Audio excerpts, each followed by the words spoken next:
we shouldn't be worried if we find that we have, if we experience a certain amount of depression around the time of childbirth.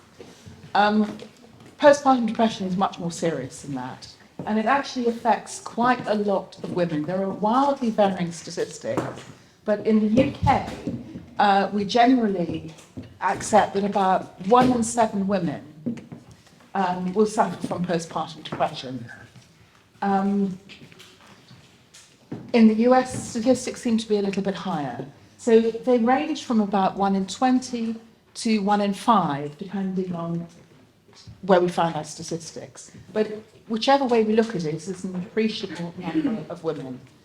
There are different kinds of postpartum depression, basically split into about 6 things. So we can experience depression, we can experience anxiety, we can experience OCD, we can experience PTSD, we can experience bipolar disorder, and we can experience psychosis. Fortunately, psychosis is pretty rare, but it still hits about 1 in 1,000, 1 to 2,000 women, and can be extremely serious. So to just give, I think I'll just give you one statistic that kind of puts into context how important it is, and that's the suicide figures. So we know how what a killer suicide is for young men. For young women, in the first year after birth, it's the leading cause of death. I think that's a statistic that's not appreciated. We don't realise what a dangerous time for women the year after birth, after childbirth can be. It truly is, and it's something that I think we all ought to take seriously. So there are 3 triggers to postpartum depression. One is family history or personal history of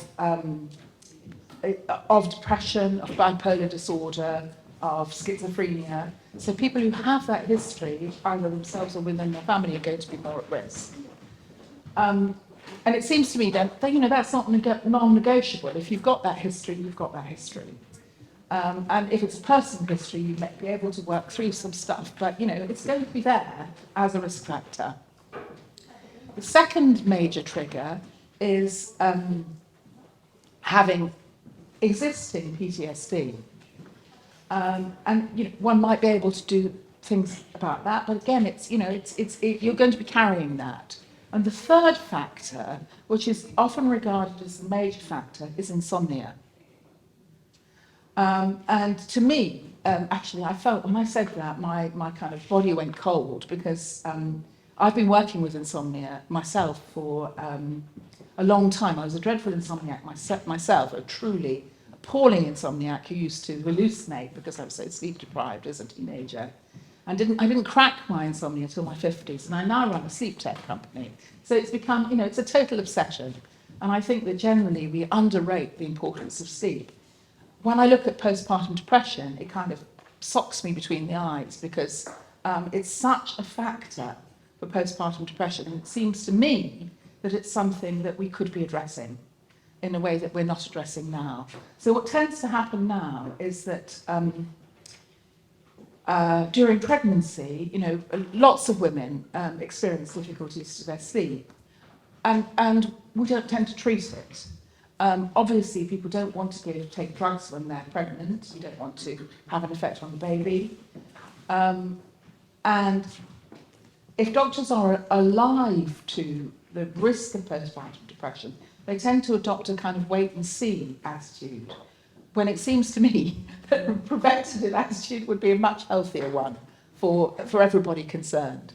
So basically, the worse your sleep, there's almost a straight line, the worse your sleep, the more at risk of developing postpartum depression you are. Okay? So I'll tell you a little bit about what I've jumped. I've got the time first. I'll wrap this up very quickly. What do you feel about this? Then we'll do it. Have fun. Okay, great.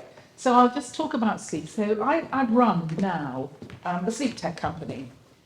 We have a unique piece of tech. I'll show you actually, which copies the brainwaves of a good sleeper.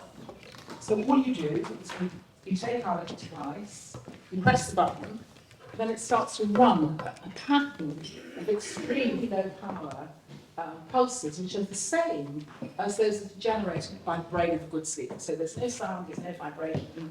It sits there under your pillow and it creates the pattern of activity that the good sleeper would be following. And most of us fall into line. So we actually have a success rate that's between 80 and 90%, depending on how much we're able to talk to people.